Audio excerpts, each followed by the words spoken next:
Welcome to Porsche Club Insider, episode number 13. I'm your host, Vu Nguyen, PCA's executive director. I'm here with the Insider crew, Manny Albin, PCA technical director, Rob Sass, Porsche Panamera editor, Damon Lowney, PCA's digital media coordinator. I want to make sure we thank the podcast studio at 5 North Main for putting up with us, let's say. And thank you to the Coffee Bar Bel Air so that we can enjoy and get through all of this. What is it that you got, Manny? Oat milk, sugar-free caramel latte, frou-frou drink? But they messed up the oat milk part and they put 2%, and I was in a hurry, so. And you're still drinking it. We're going to see if I'm really lactose intolerant or not. And Ron, I'll keep you apprised during the hour what goes on. Ron, I'm so good luck. glad I'm removed. I have no idea what he's drinking. Right? So, Ron, you want to ride back to the office with me or with me? Please. Yeah. Okay. So, Ron Gordon, longtime PCA member. His largest role in PCA is the National Parade Chair. And we're going to get into Porsche Parade, our crown jewel event, a little bit later. But let's just go right into it with what's going on in the Porsche world. I'm going to kick it off and send this one over to Manny. Klaus Zellmer. Yeah, he was the former CEO of Porsche Cars North America, a big supporter of PCA and friends with many of us. So that was pretty cool to see. He went to VW, I think, to be in charge of production or manufacturing, and seemed like he was only there a few years, and now he's got it promoted again up to president of Skoda, which is part of the Volkswagen family. So I'm hoping that he comes full circle, and maybe we'll see him as CEO of Porsche AG soon. Yeah, that's pretty cool. Yeah. Do you guys know much about Skoda? I don't. I've seen them, in travels and stuff, but we've never had a Skoda in the States. Where are they made? No, they're made in Czechoslovakia. I rented one once, and I rented a wagon, and it was nice. It was kind of the previous generation. It felt like the previous generation Passat wagon. I think it slots somewhere below Volkswagen in the Volkswagen Group hierarchy, but I don't think we've ever gotten them in the U.S. There's a lot of them in Europe. Weren't they Fiat at one time? No. They've always been built in Czechoslovakia or Czech Republic now, I guess. But and I don't think they've ever really been sold here. No. Well, best of luck to Klaus, and hopefully we catch up to him soon. Parts and cars and shortage and lines. Actually, I think lines are starting back up for Porsche. Hey, you got some inside information. Yes, Porsche Club Insider. I did find out that the Leipzig line is coming back up, or is up, as well as the lines in Stuttgart. I believe the parts for the Macan and Cayenne, they're still having difficulties there because some of the parts are produced in, what was the city that I mentioned to you? I can't even pronounce it. It was like La La Land. I'm not going to try it. So excuse me for not remembering the name, La La Land. And then anyways, there's still some part shortages there, but they're trying their best to get things back in line. And what is this? I heard about taillights falling off. Yeah, I saw that. We had just talked about this on Tech Tactics Live. We were talking about headlights. Headlights, yes. Yeah. I was going to say. But 991 evidently, at least, I don't know if it's anything Porsche's recognized yet or is official, but it's, a lot of these articles come from what somebody reads on a forum. And evidently there's been a couple reported on forums where they...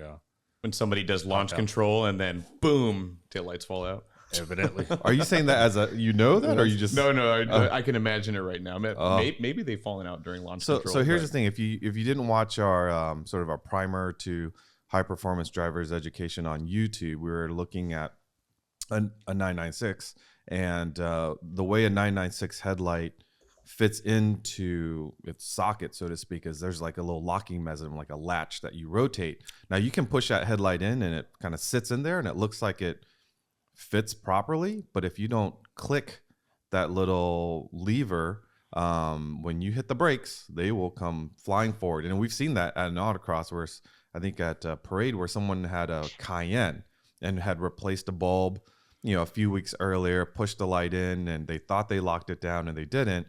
And when they went to hit the brakes really hard at an autocross, that headlight just flew forward and then you could see that they were in need of ordering a new one, which Right. isn't cheap. But Yeah. I thought that I'd like to rear hear tip- if it happened to anyone, at least who's listening to the podcast. Who's Yeah. lost So if you know anything more about 991 taillights? 991. 991 taillights, we'd love to know more about it. How about Red Bull, Porsche, Audi, McLaren? So I have a running joke with Jim Hemming, our marketing director, sits next to me, and is a big race fan. And every week he'll read me a headline that says Porsche is very close to signing a deal. Porsche and Audi, and we've been hearing this since I think November. So yes, the latest news is they're very close. In fact, I even heard it maybe next week, which by the time you hear this podcast, we'll see if it's true or not. That supposedly Red Bull is trying to buy McLaren, I believe. No, excuse me, not Red Bull. Audi is trying to buy McLaren. They're putting a bid, which insiders say that's impossible. They won't be able to do it. And then Porsche would unite with Red Bull and be the engine supplier. So I don't know if I'm really thrilled about that. Yeah, as a I guess a newbie or someone that's not well versed in all this, what does it mean if they do merge? Well, it's not really merge. They provide the engines. So Alfa Romeo is a Ferrari engine car for Formula One. Mercedes provides it for Williams. And not AlphaTauri. Red Bull does AlphaTauri. So they're the engine supplier. But if you saw the first season of Drive to Survive, you saw Christian Horner at the time. Red Bull was running Renault, and that I just remember that first couple of episodes was him slamming Renault for every one of their problems with the car. Do you remember that, Damon? I do. Yeah, there were. So a lot I of have problems. visions of Christian Horner just slamming Porsche every time. If things don't go And well. Formula One's like we talked before, it's a very competitive, Right. It's a tough, sport to break into. And as much as Porsche has incredible success in endurance racing, they haven't had great open wheel success. Some of it, yeah, they have with McLaren back in the 80s. But You sound very nervous. I do. Yeah. I don't want their reputation Yeah. sullied, and I don't think Horner is a team player, if you will. Yeah. Interesting. I think that hinges on e-fuels being used as part of the new rules in 2026 or something, I believe, as well. So a little caveat there, but that's what it seems like it's going. All right, so some big news for us here at PCA and the team with Porsche Club Insider. We had the executive council at PCA's national office, and they kept themselves in the meeting room for about 3 days, going over all sorts of topics to make sure that PCA is going in the right direction. One of those topics was whether or not we would continue Porsche Club Insider. We started this 10, 11 episodes ago as a pilot project, and we got the green light.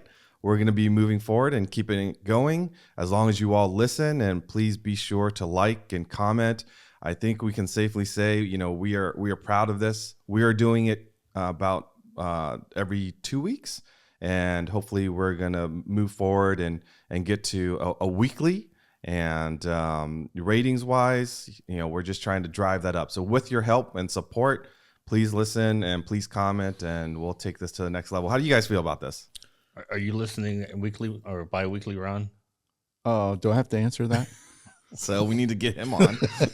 See, a lot of people probably don't know Ron, and your excitement For level, good reason. Your excitement level 1 to 10. Where are you at right now? Eight, maybe 8? 9. That's pretty high. That's your 8? Yeah. How about a 4? No, I think it's great news that the EC approved this.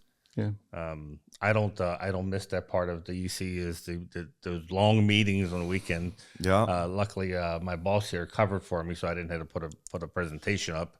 He did it for me, and I got to go play at the Autocross school. But yeah, it's inside of a room, and no matter how many snacks they feed you, it just doesn't make it easier being in a conference room for 3 days.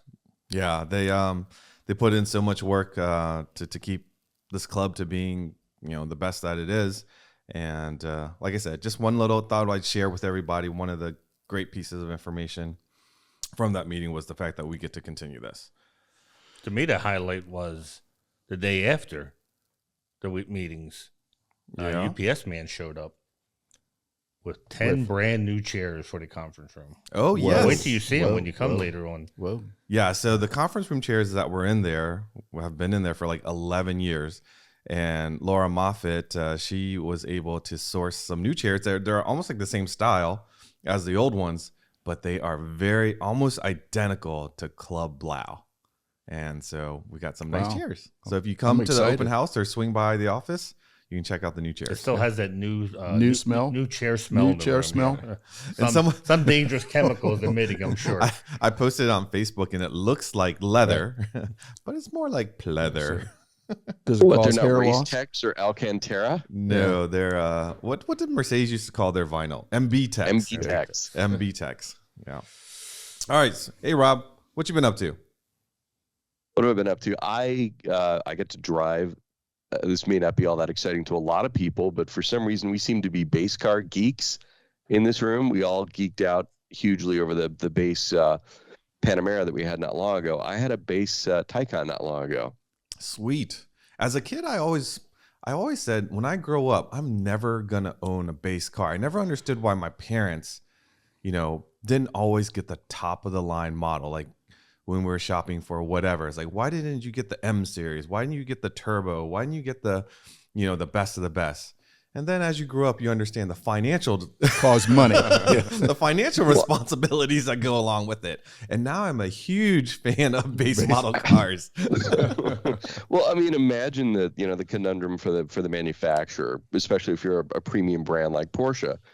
It's buyers tend to want what they perceive to be as the best, and that's obviously, as you mentioned, that's not the base car.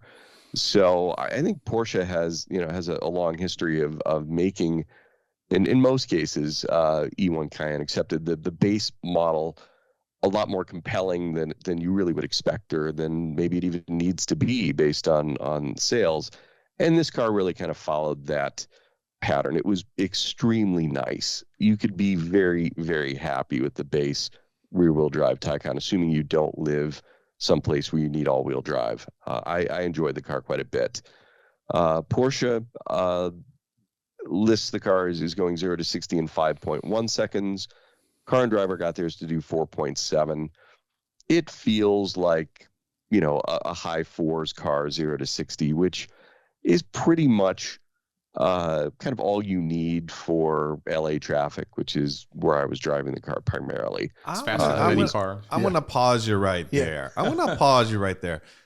There's nothing base about a vehicle that can do 0 to 60 just shy in of under 5 seconds. Yeah, like I remember, what was it, like in the early 90s when the GMC Cyclone busted out like a 4.9, and that was like supercar territory. We are talking about a base model. It's not a base model.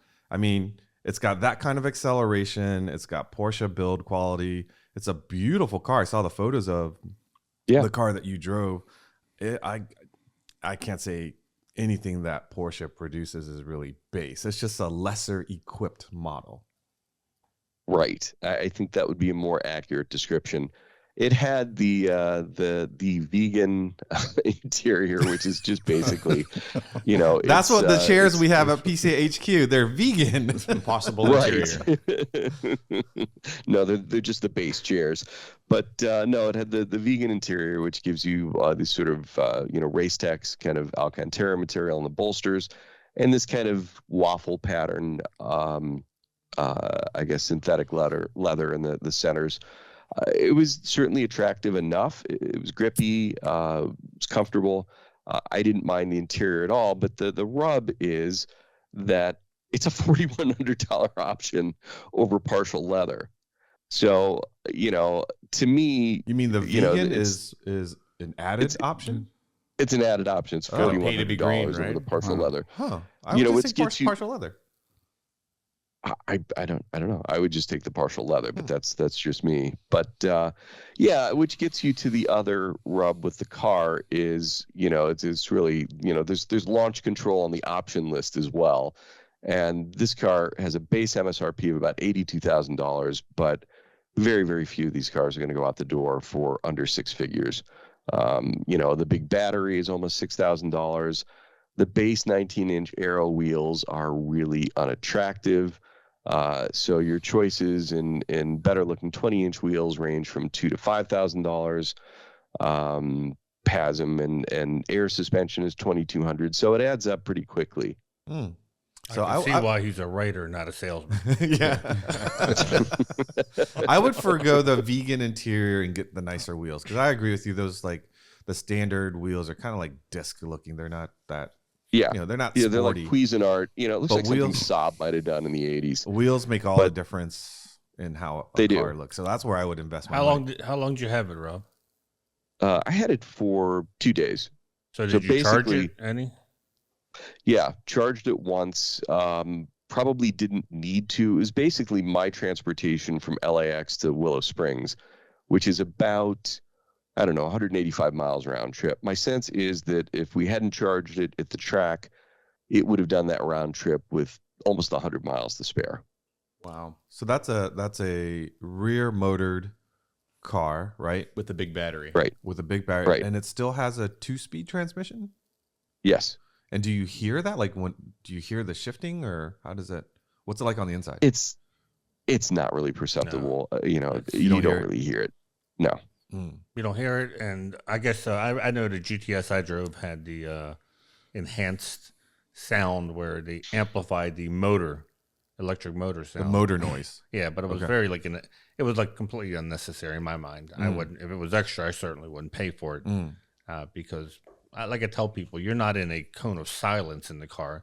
You hear wind noise, you hear tire noise, you hear everything around you. So, it's not much different than driving a muffled car. If you don't put the sport exhaust on and you're doing 65, 75 miles an hour, it's hard to hear the engine in a lot of these cars. The newer ones, yeah. So you said this one does not have the launch control option, or launch control is an option. It's not standard? I don't believe it's ever standard. Right. Yeah. Really? Yeah. And launch control on a GT car, you have to order a Sport Chrono package to get launch control. Yeah. I guess I forgot about that. Make you pay for that. Huh.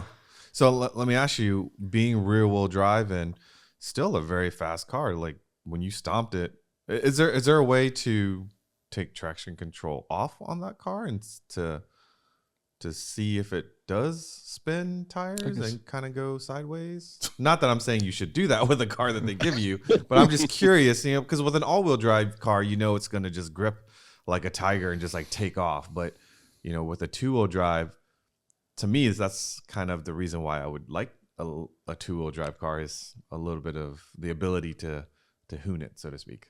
Yeah, I mean, if you want to hoon the car around, you can always defeat the driver's aids. I didn't. Maybe I should have, but no, you should not. You should not. I was just wondering. Take it to a parking lot. Definitely do it. Man, he's like, definitely. I don't know, you know me. I'm always super careful. Other people's Porsches that are best. Cool. And no range anxiety at all. You have plenty of juice. No, none whatsoever. Like I said, we did charge it. For some reason, I didn't charge it. They just, when I got to the track, they took the car and they hooked it up to a charger.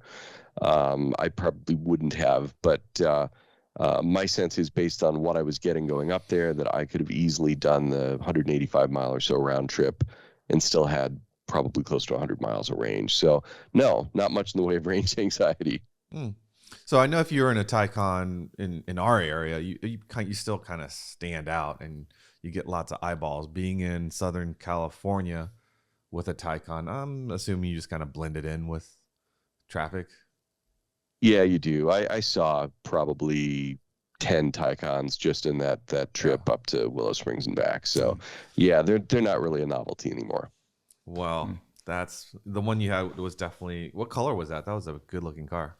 That was cherry metallic, and that was, all right, I guess the how much that was extra. Oh, the paint option? Yes. $5,000. No. Higher? No, it's not a painted sample. Oh, okay. I was like, it is an extra cost though. It's an extra cost color. So all right, let's $800. How much? How much? It's $800. Oh, That's not bad for paint, Yeah, actually. which that's strangely, a the very passive reasonable air- option. I know That's where we're at, Ron. suspension- $800, and we're happy that they're only charging us $800. You can't buy a can of paint for $800. There you go. Yeah. Yeah. It was a very unique color. Very cool looking Yeah, color. it was. Yeah, it was. I mean, of everything in the option list, the PASM and air suspension at $2,200 and the $800 for the cherry metallic struck me as the two most reasonable options on the list. While you were enjoying that rear-wheel drive Taycan, Damon was not. He was underneath of his car. Yeah. It works. I finished all the work that I was doing, and it runs. Thank God he's not a so doctor. far. 'Cause the fact he's impressed with himself that he got it to work. I am impressed scares with my- myself. I honestly, he texted me. What time? You texted me like 10:30 at night or something. Yeah, 9:30, 10 o'clock. Yeah. He's like, I just took my car for a drive, and I'm like, he put it back together. Yeah. Yep. And you were by yourself? Yeah, I was by myself. It only has one seat right now, so it's just me in there.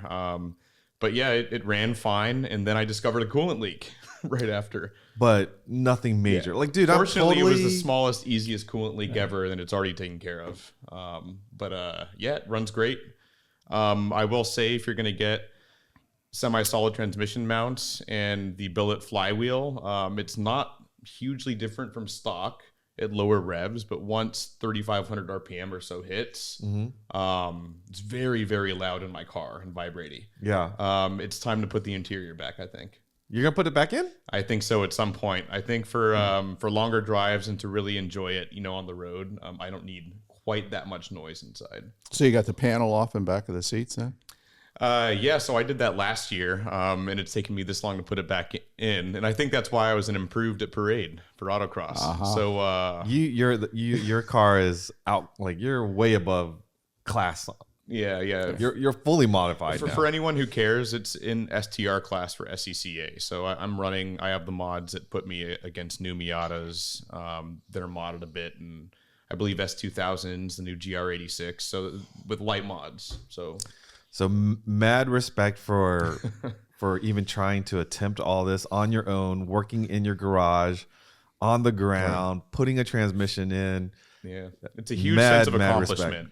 I wouldn't recommend going straight to a Porsche, but buy a crappy project car, work on it, and gain some confidence. And you really can do anything as long as you read, you research, make sure you have all the parts you need. And you took your time. And you take your time, exactly. When you got hung up on something, you stepped away, which was totally smart. Because I can't tell you how many times I'm working on something and you just want to get finished and you just pound your head against the wall and it just doesn't work that way. Yeah, but a job like this, you want a garage. You don't want to leave the car out sitting in case you don't have the right part or something. And I thought, I could maybe get this done in a weekend, probably two, and it ended up being like a month and a week. But that's okay. That's okay. You got other cars to drive, right? Yep. And Other cars to drive. You were I got it enjoying done. it as you were going along. Yep. Now, I got to say, I'm officially nervous. I'm officially nervous now when we line up for the next autocross. So, yeah, we'll see. I still have some work to do. It'll handle quite a bit differently. Now so with some all other these mods to the car, and then he tells me he throws on what size tires do you have now? So it's an 07 base Cayman. It has 255 40 18s front and rear. So 255s up front. Yep, up front. So stock was 235.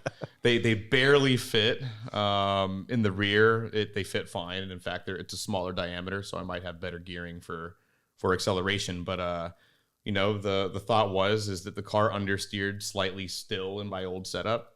Hopefully, it doesn't anymore. And at least for autocross, I really want that front end to bite, and I can switch tires front and back and rotate them. So we'll see how it works. He's gunning for me, Ron. I think you're right. This autocross. I might not even bring the 911, just autocross the Cayenne. So I'm completely out of his world. Yeah, we'll see. We'll see. I'm not gonna. No, we'll until it battle actually happens. before Parade. I'm gonna say this will be a parade weapon, right? I think so. I'm hoping so. Even last year with your, not heavily modified car. Yeah, last year you did fantastic. Yeah, had suspension, didn't have the flywheel or the tires, but I had a pretty dang good setup, and I did, I think, 4th overall. But my time didn't count because I wasn't classed. My car was all sorts of, messed up for classing. So make at that sure point. you're This registered year, though, properly. I'm going to for say parade. we're going to bring Danny Saxon. Hope he's listening to this. yeah, my time was unofficial last year, so I didn't come in. Do I- You know what really sucks is when you do all these mods and you do worse. Yeah. I know when in club racing, you would change something, you're like, yes, this is gonna Yeah. a second, and you start looking at the timesheets and you're actually slower than you were before. Fortunately, I've been doing my mods one at a time, but again, I did the billet flywheel and the transmission mounts at the same time. Now I don't know which one's making my car vibrate so much. I'm thinking At this point, transmission you, mounts, but you shouldn't even that's it. worry about what's causing it. You just know the whole system is causing it. Yeah. Yeah. Oh yeah. When in doubt, there's always Hoosier Autocross tires. And maybe at some point. I was figuring I don't do anything to my car, just go to A7s and call it a day. And maybe I could keep up with you. Yeah, we'll see. We'll see. It'll be a good battle. Well, speaking of registering for parade, today you guys are going to listen to this later, but today during the recording, round 2 of parade registration opens, and people will be doing their thing. But we have Ron here to talk about our crown jewel event, Porsche Parade in the Pocono in June this year. I think we've got records that are probably going to be set with this event. Well, wait a minute. Time out. I thought Rob and I were going to talk about merits of British sports cars. Is that not true? Negative, because there are.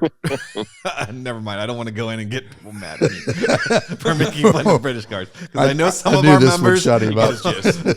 Ooh, that was close. I know. You almost got me there.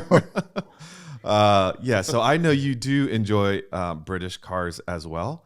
But the funny thing is, I don't think I've ever seen you drive one of your British cars at any event. I've never seen you in a British car. Why would I bring a British car to a PCA event? I mean, why? I've Why? never, just in Yeah, general. there's no photographic proof of you actually. There's no driving photographic a proof of you British car. driving any of these British cars. I've seen them in your garage. They're beautiful. Hey, Rob, help me, buddy.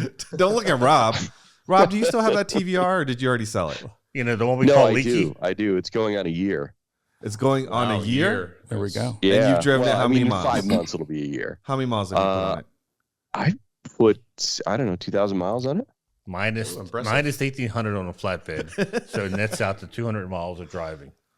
Okay, we We're didn't done. bring you on We're to talk done. about No, British cars. No, we're done with that. We're done with that. Yeah. We want to let people know what's going on at Parade this year. Well, you're right. We've opened phase 2 today, which is the challenging piece of it. So I guess when this airs, either we're going to be heroes or zeros, one or the other. So phase 1 is just registering that you are going to Parade and you can get the information to book your hotels. Right. Phase 2 is choosing what you're going to be doing at Parade, because there's a million things that you can do at Parade. Well, let's back up for 1 second for listeners who have no idea what we're talking about as far as Parade goes. Yep. Parade is essentially our club's national convention. It was named Parade because supposedly at the first parade, they actually paraded the cars around the countryside in Gaithersburg, and thus the name stuck to Porsche Parade. Better than, I think it was originally the symposium of something. Remember, RJ found that He did find some You weird. mean to say that historian. we thought we maybe have a technical kind of name? it was a long, drawn out name that you're like, oh my God, thank God they didn't call it that. Yeah. But anyways, the parade is it's 7 days long. It's all Porsche related. We don't hook onto another event, unlike Europe. In Europe, where they have Porsche parades, but a lot of times they're with either like old timer races or Formula One races or some other event that is really the main focus. Here, I always tell people it's like Disney World. You can never do everything because there's so many things that overlap with each other that you will be just overwhelmed with how much you do in this Porsche-wise. Absolutely. So with that said, it's coming to the Mid-Atlantic and Pocono. Mid-Atlantic, Northeast is actually where most of our PCA members reside. If you look at a map of our members, they're nationwide, but if you you drill down, most of them reside Northeast and Mid-Atlantic. You would think Southern Highest California. concentration. Yeah, Southern California has more Porsches, but the actual club members, or I like to say enthusiasts, are Mid-Atlantic and Northeast.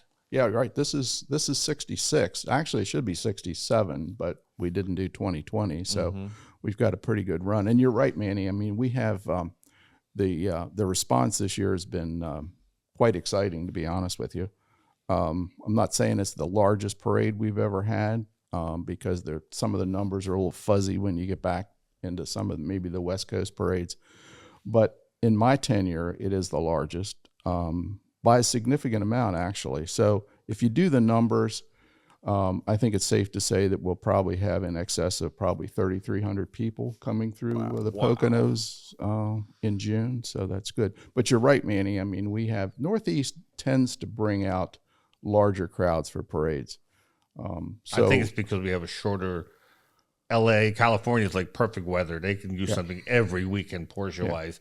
We get more compressed. We don't have that much time. Well, in the Poconos, you have winter and the 4th of July. So we're slightly before the 4th of July. So, but no, you're right. I mean, we have northern New Jersey and Metro New York, and actually down here in Potomac and Chesapeake. And so we have a huge PCA presence here in the Northeast. So you mentioned, maybe around 3,300 or 3,500 attendees. Unlike a normal conference, let's say you go to Vegas or whatever big conference center where people fly in, we're talking about people bringing their cars. So how many cars can we expect? Not just cars, but how many Porsches can we expect to see?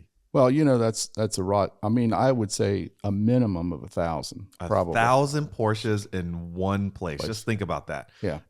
And that's why people say, why don't you hold Porsche Parade here, here, here, here?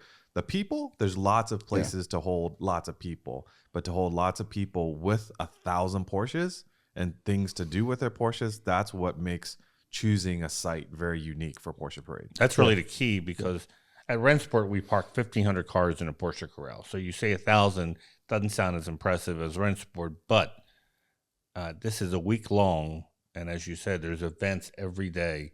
So the fact that these people are coming and using their vacation to spend time here. And it's, to me, it's very cool because, once again, unlike Rennsport, where there isn't really a host hotel, here we take over the resort. So everywhere you go, you'll make friends because everyone's wearing a PCA parade name badge.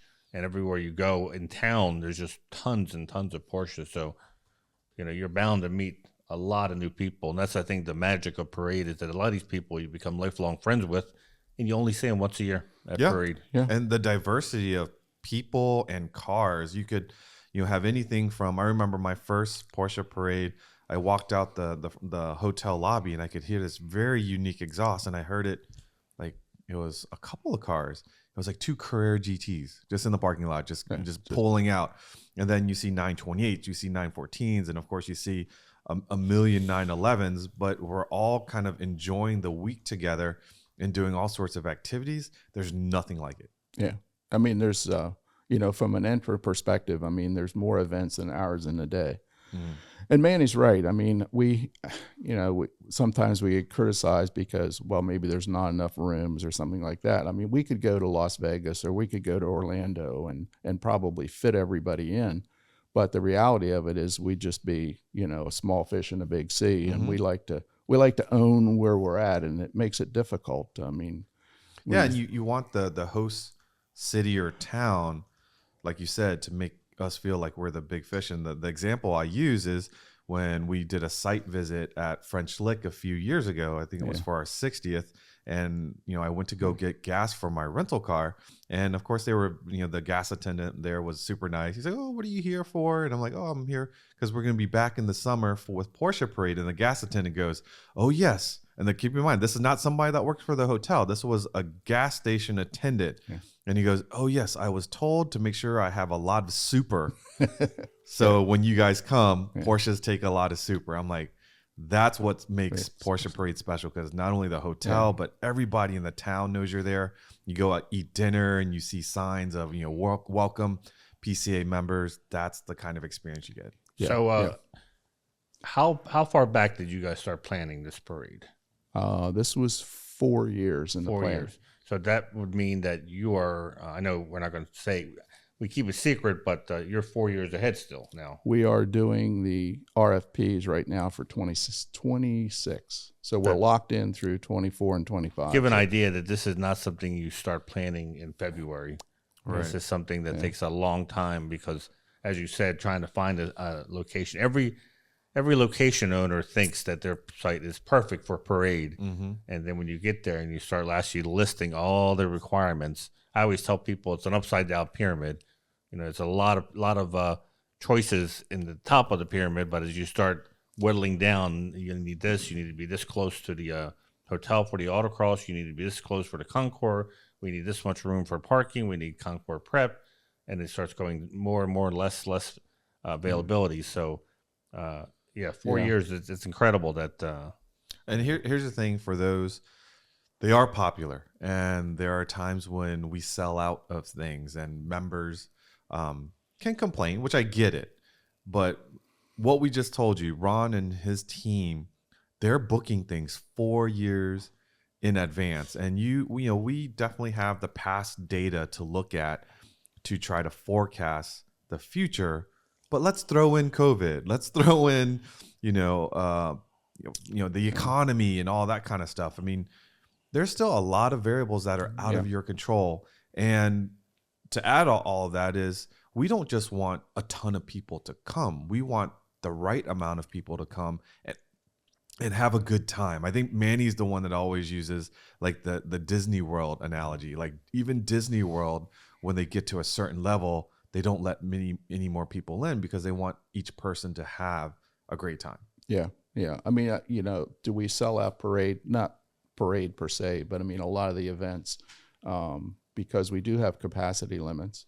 And it's interesting. You should bring up COVID because I mean, we're not done with that by any means. Yeah. And it's not a matter of health at this point, but places that we would like to have gone to. And I use an example like Martin Guitars, which is a fabulous tour. The reality of it is they don't have enough people to do our tours anymore. So I mean, and 4 years ago, that was like one of the main attractions. Yeah. So it's what ball's going to be thrown at us next? I don't know. So, and you're right. I mean, is this fuel? Is the fuel issue going to have an impact on parade?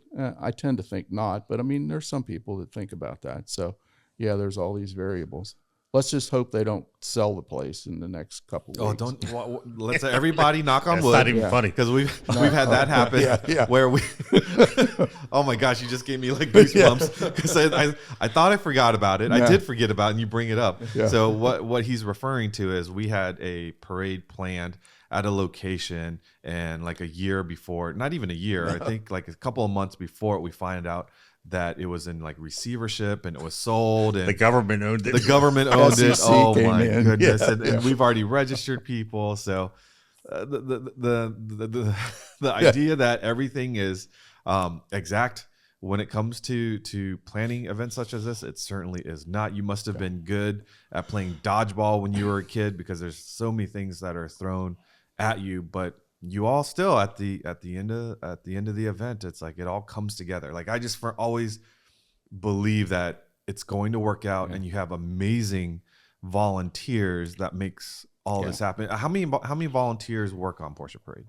Well, I mean, we actually I just had to do a count the other day, so it was 46 people, and you look at that, and there's 2 people, maybe 3 that are employed, mostly PCA employees. The rest are all volunteers. I mean, I can't begin to, well, you guys know, but I mean, the amount of time and effort and dedication that these people put in, it's just, you can't begin to understand that.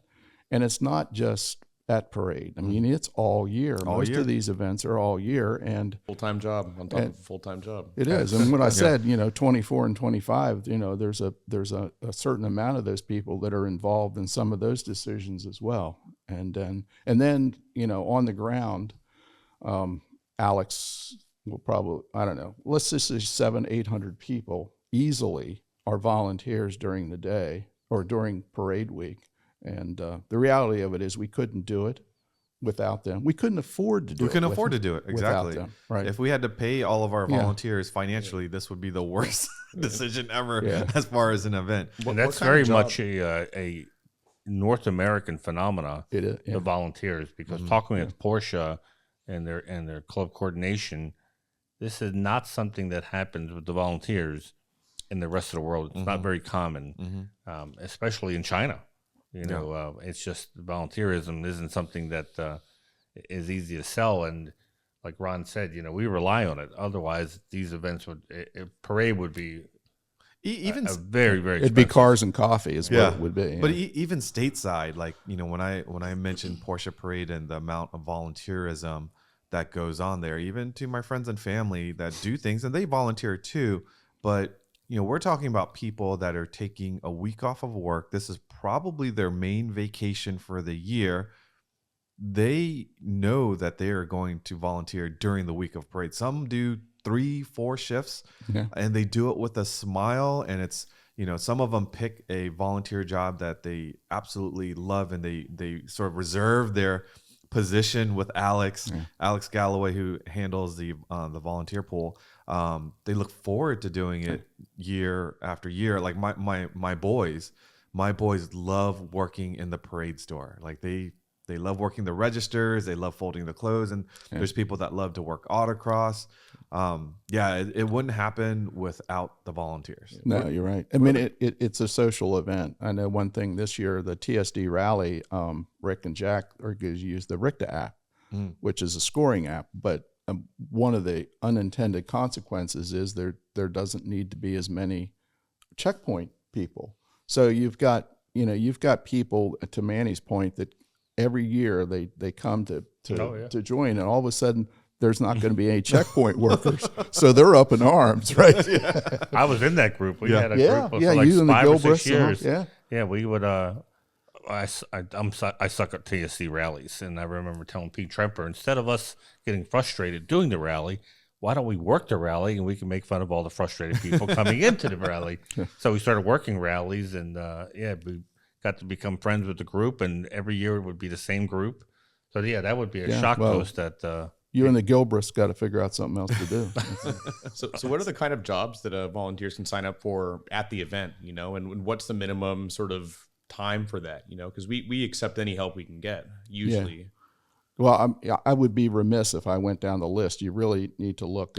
But we have a volunteer party on Saturday, and without question, the majority of the gifts are given out at that party, and you have to sign up for 2 sessions, two assignments. And and if you don't know what you want to do as a volunteer, you can just say, I will volunteer, and Alex will find a spot for you. Yeah, believe me. So, I mean, it's just, and you bring up an interesting point. There's some people that just miss parade, by honestly. They're there, they volunteer all week, but it's what they like to do. So you don't have to do that. You can just do your 2 sessions and enjoy the rest of the parade if you want. And that's what we want you to do. I mean, but I mean, I think you really miss out on the parade experience if you don't volunteer. Agreed. Once you volunteer, you will never not do it again. Yep. You make lifelong friends. It makes time goes by very quickly. And if you're volunteering at an event that you enjoy, like say Autocross, like it's just, I love, like at the grid, even though I'm never available to like fully work the grid, but I love hanging out the grid and meeting everyone, seeing the cars, understanding sort of their level of experience. Like it's just a great way to meet people. He's really checking to see who's cheating. No, he is. Well, he's going to look for Damon. Right? Who shall I protest? So we talked about how many, Mid-Atlantic, a lot of enthusiasm, hasn't been a parade in a while. Yeah. And so, I asked you to come on because I said that I'm going to a lot of cars and coffees and I'm reading on forums. A lot of people are planning to come up who aren't registered for parade, who are coming up just to check things out. Yeah. And when they tell me to come to the parade, I usually ask, oh, so you're registered? And they'll say, no, we're just going to come hang out. And these are first-time parade goers who have never been to a parade. So I think in their head, they think it's like a cars and coffee where you just show up, park, and you can hang out. Or even had some people say, "Hey, I'll park my car in the car show, but that's about it." And I'm like, "No, it's not like that." So for someone who wants to come up for a day and wants to see what parade's about, put their toe in the water, if you will. What's your recommendation? What can they and they can't do? Let's start off with that. I've never had as many requests as I had this year for, we just kind of call them day trippers, but people that would come up. I'm not going to sugarcoat it. Parade is meant for the satisfaction of our entrants. the one thing I can say is that there's not going to be a parade in the Northeast or in the Mid-Atlantic till at least 28. And so, I mean, it's going to be a while till it comes back here again. Manny, it's an interesting question. It's not that I don't want somebody to drive up by any means, but I don't want them to drive 3 hours and then be disappointed either. There's not a lot you can do. There's not a lot you can get into. It's for the entrance. If you're gonna pick a day, I would pick Monday because that's Concours Day. If you pick any other day and expect to see 1,000 Porsches in a parking lot, it's not going to happen because they're out on tours or TSD or Autocross or something like that. So that's really about the only event. If you want to see the majority of the cars in one place, one time, it would be Monday. And don't expect to come and simply say, well, I'm a PCA member, here's my card. No. It doesn't, like you said, it's for registered entrance. Right. I mean, obviously we have some liability issues and you have to sign waivers and whatnot. Can you walk in and buy stuff in the parade store? Yes, if you're a PCA member. But, that's the extent of it, walking up and down the halls. I mean, can you get a flavor of parade? Yeah. But, we really want you to experience parade, to enter. You're not going to be disappointed. You can't volunteer. So I hear people say, well, I don't want to pay the registration fee, which is what? $250. $250. Yep. But that isn't just a random number. No. It encompasses a lot when you come to parade. It does. I mean, it covers all the stuff that is what I'll call generic, but it covers, things like there are competitions you can enter, like RC Cars, the Ice Cream Social, all the seminars that we're going to have the ability to get in those, hospitality. Don't forget the cool goodie bag. Well, I was getting to that because, you look at 250 and the goodie bags are typically a Porsche design article. Yep. So they're not cheap. So Right. probably half of that is in that parade bag that you're walking around with. And then, credentials. I mean, you guys are into conferences, the cost involved in that. So it's not, we're not making a lot of money off $250. You might think you're maybe saving money by doing that, but you're not going to have a true parade experience. So if you're, and the last thing we want to do is to disappoint people, as you said, that are driving up and doing this. So the other thing is a lot of the volunteers are going to be the ones that are kind of quote unquote policing who comes in and out of there. Don't put our volunteers in that position. Like it's the last thing that you want to do is to roll up there and say, well, I'm a PCA member, I should have access to everything. Yes, you are a PCA member. You could have had access to everything if you just simply register.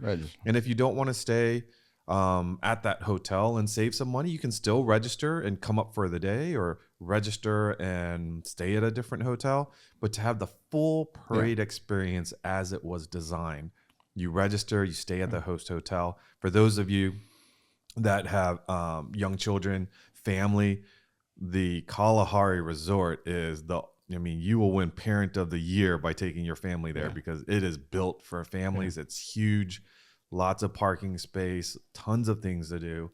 You'll probably arrive and you won't see your kid for a week because there's so many activities. But to have the full experience, register. Yeah, and that's my bit of advice. Well, and some people say, do I have to stay all week? And we say, well, we'd love you to stay all week. But the reality of it is, if you're only interested in Concours, just come up for that, or Autocross, and you can come up in the middle of the week and Autocross or whatever we're going to do. And each parade has a different flavor based on the venue. So this year with Kalahari, obviously it's a family resort, and that's what we're pitching, and it's going to be really special if you bring your family. Yeah. I know the Gordons, we got 3 generations of Gordons coming up, and so my grandkids were up there last week, and they just can't wait to come back and spend a week. So, well, your grandson didn't want to leave. He was like, just leave me here, and I'll see you when you come back for parade. That's right. Yeah.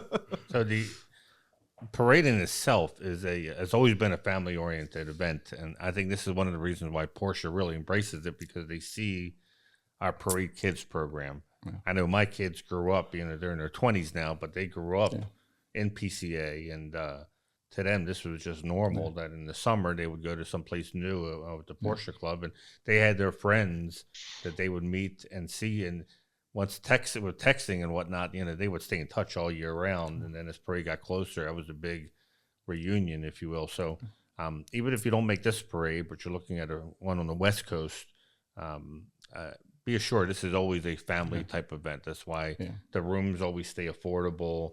The meal packages, and they have a whole kids program. So nothing worse I see when I see guys and they're like looking around, they're going, wow, I wish I would have brought my family. I didn't realize this was I thought it was just a bunch of guys and Porsches. And I tell them no. I said, even on our website it gets pretty detailed about how we want to welcome your family. There's something for everyone in the family. Yeah, I do want to give a pitch out to PCA juniors at Parade. I mean, that's that's a melding together of PCA juniors and Parade kids, and the ages of that is different this year. So if you're 13 years old, you register as a JPP, which is junior participant. You can actually be a navigator in the TSD. So I mean, there's opportunities expanding for junior participation. There's lots of fun activities. Probably the most coveted trophy in the concours is when you have this sea of children that are walking in concours, and they're picking their winning choice, and to win that juniors award at the concours is pretty cool. Yeah, but I mean, I've had some people that say, is this like a kiddie parade or something like that? Well, no, it's not. I mean, to Manny's point, it's for everybody. So I mean, there's plenty of adult activities, and by all means, so. And the other thing, Manny mentioned was the support that we have from Porsche. I think, Manny, can we drop little hints or maybe even tell them some of the special people that are coming, where, again, if you're not registered, you can't come to these seminars. So I guess before we get to that, I do want to give a little insider info. Are there going to be day passes? Have you decided on that yet? Vu and I have been looking around. I think we've been kicking this around. We need to look at gauging some of the interest in these seminars and see, because obviously I think a lot of them will be filled up, but there might be some based on a day or something that might be. So maybe we would open these up to somebody that's coming up for the day, but it's not going to be free. We can tell you that right now. So to reiterate, if you don't want to pay the registration fee, you just want to come check things out, plan on a Monday. That's really the only time you're going to see anything. If you come on the Sunday before parade, people are working on their cars. The cars are going to be spread out. You're not really going to see the whole field, if you will, like you will on Concours Day. So the concourse is open essentially to the public. It is. I don't think we're advertising it but it is open to the public, and you can come up. You can get into the goodie store if you have your PCA membership card. Any decision on hospitality? We probably will. Okay, so you will get in hospitality. And please, if you come up, have your physical membership card. Yeah. We do not have readers. We don't have computers at the entrance when they're checking for badges. So if you just walk up and say, "Just look me up, I'm a member," it's not going to work that way. You got to have your physical card. If you don't have it, call the national office and they'll issue you a new one. So you can do that. Autocross, is that something people can come watch? Or no, because in order to get into, it's at Pocono Raceway, you have to be an entrant, so you cannot get into the Autocross. That's another good example. The Raceway. The Raceways, is that what they're going to have the parade of Porsches too? Yeah, we're actually going to do, it's about 11 miles from Kalahari, so it's going to be, the parade of Porsches will be to Pocono, and then we've got the ability to do a parade lap on the big track. So that's on the high banks, huh? On the high banks, the tricky triangle. So yet another benefit if you're registered for a parade. If you're not registered, you can't even see the parade of Porsches inside the raceway. Maybe you can stand on the side of the road. We get about 300 Porsches. About 300. We got to limit it because obviously the people of Pennsylvania probably won't like having the road shut down for 1,000 Porsches to slowly go by. The rallies, they're all over the place. Let's say take off. And they take off over an hour and a half period, I think. Yeah, I mean they leave the resort 7:38 in the morning, so everybody's gone during the day out having fun. So one of my favorite spots is going out to the tour departure areas early in the morning, People are there standing with their cup. It's like a Cars and Coffee every morning, but there's hundreds of Porsches and meeting everyone, and it's a fun. So the place. tours are the most popular. I think the most popular event in. They've gotten more popular. They sell out quickly a lot of times just because of constraints that we have on, let's say, the venue that we're going to eat at, or we do a tour. Now we also have destination drives as well. So not only, I mean, if you can't get into a tour per se, let's say you wanted to go to the Yuengling Brewery. I know you guys wouldn't think I'd ever go there, but anyway, I mean, you can drive. Teetotaler you are. Yeah, you can drive there. You know, we have destination drives, so so you can go on your own. So don't be discouraged if you don't get into a tour itself. I mean, you can go to the venue as well. So we're going to take advantage of that. There's going to be some destination drives to Simeon, which is in Philadelphia, which if you haven't been there, I highly recommend it.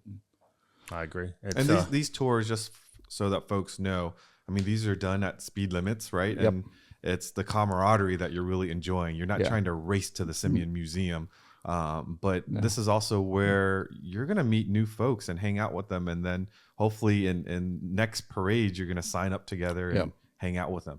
But once again, you have to be registered. You can't show up and say, well, I'll just squeeze in. Right. You know, my buddy's going, so I'll just go meet him on a Wednesday. Can we be any more clear today? Yeah. You should register for parade if you want to see parade. I always like to call it setting expectations. So exactly. when people show up, they're not surprised that they can't get into. And it happens at every parade. You know, people think that the membership card will get them everywhere, but it just doesn't work that way with the parade. So we also have, you were alluding to tech sessions or seminars. I hate seminars because it sounds boring. I feel like but I'm being going to be sold a timeshare or something. I like to call it Tech Tactics Wednesday and Tech Tactics Friday. There we go. And so for Tech Tactics Wednesday, and this is what you're thinking about selling day passes for, I think. You want to tell them who? Since you were on the phone with the factory? Yeah, so one of the great things about Parade is Porsche supports us by providing certain folks to come visit us. You know, if we're lucky and the family is available, the Porsche family is who I'm referring to, they'll come and you'll walk down the hallway and just see Porsche family, you know, cruising down, or you'll belly up to a bar and, you know, they'll be sitting there having a beer. That's really cool. Doesn't always happen because, as you can imagine, their schedule is pretty full, but they always get representatives from Porsche AG and Porsche Cars North America to come and talk about various things. As you know, we unveiled the Classic Club Coupe at Works Amelia, and we certainly will have the Classic Club Coupe at Parade, but more importantly is we will have the folks that were a part of making that happen. Grant Larson will be there. We also will have who else are we? Is Boris coming? Boris is coming from Porsche Exclusive. He had a hand in the car. We have Sebastian, who is the head of Porsche Clubs. He's coming. I mean, the representatives to talk about some diverse topics. But again, you can't just catch this out in the parking lot if you show up. And what I love about these seminars is they don't get to see, you know, this large number of enthusiasts at one time. And just imagine you do this day in and day out. You build cars, you know, in charge of certain areas, design, but you get to meet your fans, right? So for them, it's also a fun thing that they get to get out of the office. They come and hang out with PCA. And if you catch them in the right mood, you know, there's definitely some Porsche Club insider stuff going on at these presentations, and you know, members that are in the crowd can also ask very, very specific questions. It's one of those hidden gems that people don't know about. Well, and you won't see it on social media or PCA.org because things are said sometimes that really shouldn't go online. So which is a good part of these presentations. Right. And that's probably sort of the conversations, you know, afterwards or even before that, you're going to really get the insider stuff. But hopefully I think we have plans to capture some of these. Yeah, we want to do podcasts with a lot of these folks from Germany. And we're going to have them on, we're going to do a special Tech Tactics Live. Yep. So you have the Wednesday seminars, and then Friday is the Tech Tactics, or used to call it Tech Academy. Now I'm calling it Tech Tactics Friday, and that'll be from 10 o'clock to 4 o'clock. We have a series of presentations from experts from Porsche, and what I've pushed is for hands-on. Mm-hmm. So not just 6 hours of PowerPoint presentations, but stuff where people can hold parts, see parts. When we do the detailing, you can actually see the cars being detailed. More hands-on things that I think will be more interesting. So my guys are stepping up to the plate to make this kind of presentation, and we hope to televise, or I'm aging myself, televise to stream a lot of these presentations, so the membership can take advantage of it for those who can't make it to the parade. And it might be broad topics, like we're considering like a 70 years of Porsche design, and how the evolution of all the designs, and it might go into something very specific as collision repair on a Porsche. So it spans a huge range, and you can pick and choose. You won't be able to sit in every single presentation or seminar. You can choose your own track, but they're all very good. Yeah. The other thing I want to pitch too, when we were talking about unique, is the World Car Reveal on Sunday at the welcome party. I mean, I've been involved in some of these reveals, but I have never seen the amount of security that's being touted on this car as this year. I mean, they're actually going to clear out Concours Prep to get the car through so nobody sees it, and it'll be locked up. So we're excited about that. We all quiz them and they just say, well, it's got doors. Okay, fine. And we need to bring back the Manny and Dieter show. Well, not with Dieter, but with somebody, right? Well, I know. Dieter used to be the museum archivist. Right. Mm-hmm. He's now he's at Volkswagen. Volkswagen now. Yeah. But he was fun to be with because he was very enthusiastic, had that perfect German accent, and he was just really a rolling encyclopedia of anything Porsche. So I would just ask him a question, and he would go on for 15 minutes about whatever topic I just asked him about. So we're hoping that his replacement, Frank Young, makes it over sometime so we can have him on, because just the history about little stuff like he crushed everyone by telling them that the reason the key is on the left wasn't the way commercials and marketing likes to think, because of racing, one hand on the key, the other hand on the steering wheel at the Le Mans starts. It was simply to save money on wiring. It was. But his matter of fact German accent, that's the way he crushed us by saying this is the reason why they did this. Less wire per car. I said, I'm going to stick with the racing. Sounds better. Yeah, because it's not nearly as romantic as what we believe.